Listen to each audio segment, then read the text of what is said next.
Hi, I'm Jody Ozarski, Vice President at the Michigan West Coast Chamber of Commerce. I'm so excited to be here today to share a little bit of insight into how we've been responding in the post-COVID-19 pandemic. One of the things that I've learned about the chamber industry in my time here is that it is the most generous industry that I've ever been a part of. As we learn what's making us successful, we're happy to share that, and we're so happy to learn from others as well. So happy to be here and look forward to hearing from many of you as well and what's making you successful in these times. We've really worked hard to pivot, the dreaded pivot word. We've worked hard to pivot through this time and change up our programming. We didn't want to just cancel and stop meeting together. We knew that our members had new needs that they've never had before, and they were looking for us to provide the resources and the answers that they needed to be successful. And so we utilized those relationships that we had with area experts to be able to provide insightful webinars for our members. We were continually questioning what is it that they needed, where were their challenges, and how could we help meet those needs. In the last 12 weeks that we've been in this situation, we've been able to have over 2,700 members join us for webinars and events as we're providing useful information. And they're showing up. About 70% of those registering are actually attending the calls and fully participating. So we know that we're onto something. We've also been very intentional to make sure that we're surveying after those calls so that we can find out what worked, but even more importantly, what else do they need to hear? We have a motto around here of "you asked, we delivered." And so we're asking our members, what is it they need and how can we help deliver that? And so we've moved to a minimum of 3 webinars per week, and sometimes as many as 6 or 7, just depends on what the demands are and really responsive to the needs.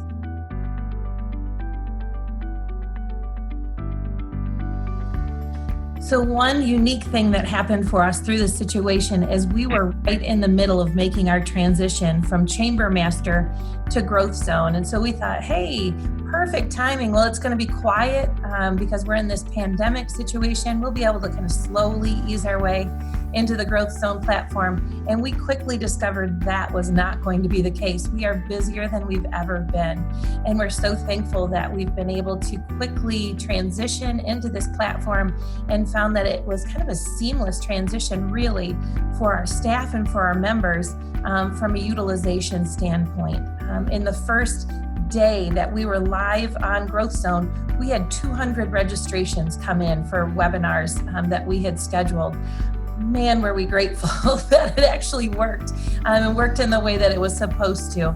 But it's been an easy way for us to be able to gradually or virtually meet our members where they were and get them registered for the events that we had.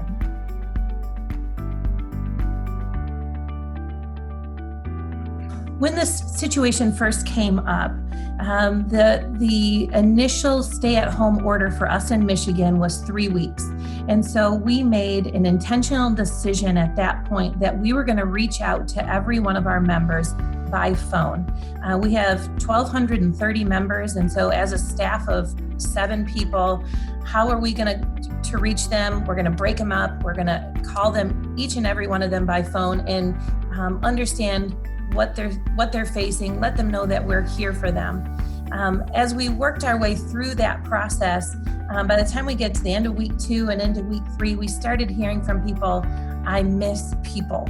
And we knew that we needed to bring them back together and give them the opportunity to connect, to see each other. We consider ourselves a 3C chamber. We're a catalyst, we're a convener, and a champion. And it's really hard to convene our members in a time where we're not allowed to be together. And so we started redeveloping some virtual networking opportunities so that they had the opportunity to not even just sit and listen and learn in a webinar situation, but to actually interact with each other, to laugh, to have fun, to share a cup of coffee or a cocktail, and to share what they're doing as a business in this time, how they've shifted what they're doing so that other members know, hey, Ann is open over here and I should go support her, or I need this service and I heard Todd saying that he's available and I'm going to go intentionally utilize his services. So it was a great way to provide some form of normalcy, even though the meeting was through a screen instead of face to face.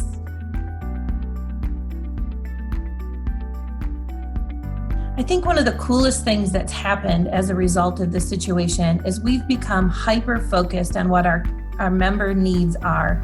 One of our core values at the West Coast Chamber is it's all about you. It's all about our members. And that's never been more true than right now. As we developed programming in the past, were we intentional about our audience? Absolutely. But we're so hyper-focused on what it is that they specifically need. And our members feel that. The positive feedback that we're getting from them right now has never been higher.